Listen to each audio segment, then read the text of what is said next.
Bonsoir à toutes, bonsoir à tous, bienvenue dans la grande édition. Le ministre d'État, ministre de l'administration territoriale et de la décentralisation, a au nom du président de la transition lancé ce matin la feuille de route sur le triptyque genre, élection, réforme. La feuille de route oriente les femmes vers leur autonomisation et favorise leur leadership. Le point avec Awa Ditma Kamara. Centre international des conférences de Bamako ce jeudi matin. L'atmosphère est cordiale. Madame Kamara Fatoumata, perdue dans les papiers. Ce document de 60 pages qu'elle tient en main lui permet désormais de ne plus être un bétail électoral pour un parti politique. Son objectif du jour est atteint.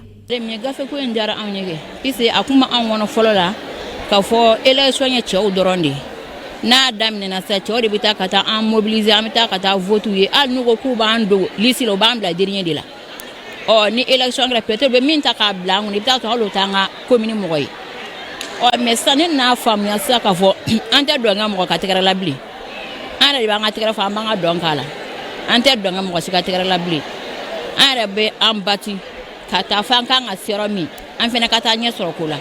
La défense des droits des femmes, leur place dans les fonctions nominatives et électives, le genre, la politique constituent donc des priorités majeures pour les autorités de la transition.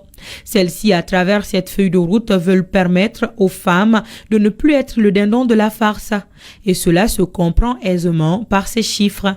28,57%, c'est le taux de représentativité des femmes au Conseil national de transition.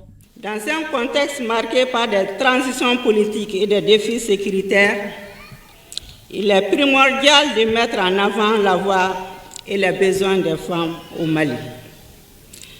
Malgré les progrès notables réalisés dans la promotion de l'égalité des genres, il est essentiel de reconnaître les défis persistants auxquels nous sommes confrontés.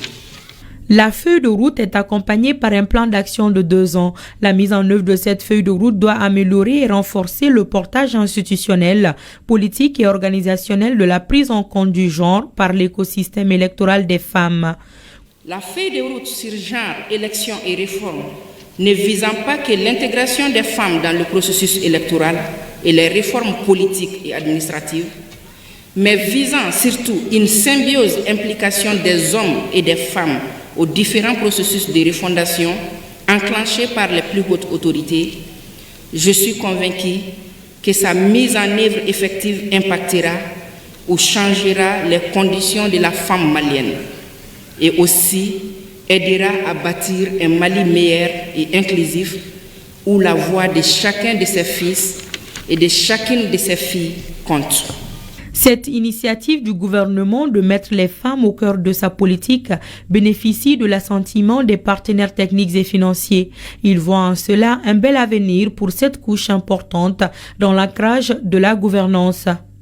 La réalisation de l'objectif du développement durable, ODD 5, lequel a été identifié par le gouvernement du Mali comme un des ODD accélérateurs et qui vise l'égalité des sexes et l'autonomisation des femmes et des filles, suppose de s'attaquer aux causes structurelles des inégalités constatées en vue d'intégrer systématiquement la dimension genre dans les politiques et réformes institutionnelles et administratives, y compris dans les processus démocratiques.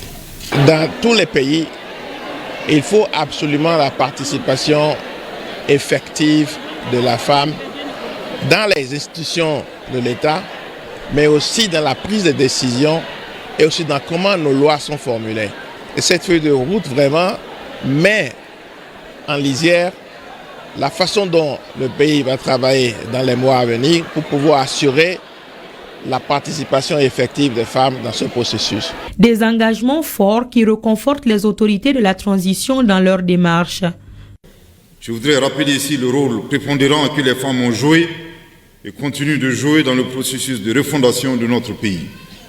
Leur forte implication dans les travaux des Assises nationales de la refondation, de la campagne référendaire et du vote de la Constitution du 22 juillet 2023, marquant l'avènement de la 4e République, a apporté un saut particulier aux résultats probants auxquels nous sommes parvenus. La feuille de route sur genre, élection et réforme qui vient d'être présenté nous conforte davantage dans la vision de son Excellence le Président de la Transition, chef de l'État, son Excellence le colonel Assimi Goïta, vision suivant laquelle le développement durable exige la participation équitable des hommes et des femmes à la vie publique, y compris la politique. Un grand pas est donc franchi à travers cette mobilisation grandiose. Les femmes, dans leur majorité, se reconnaissent dans ce document. Un document qui devrait servir de base pour leur épanouissement.